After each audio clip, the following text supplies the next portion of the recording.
Archeologické objavy, o ktorých ste nepočuli.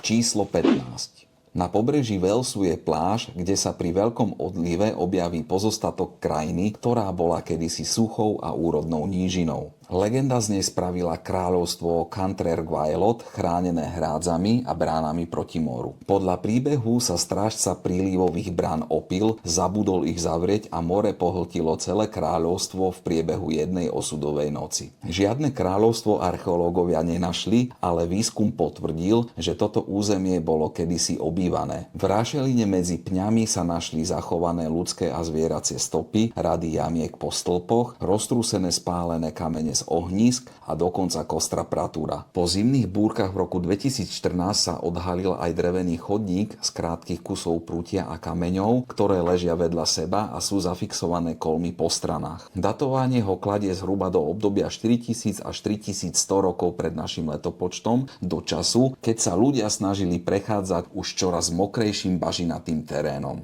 Objav z Walesu je skvelým príkladom, ako praveké príbehy dokážu prežiť tisíce rokov a stať sa základom starovekých a dokonca až stredovekých legend.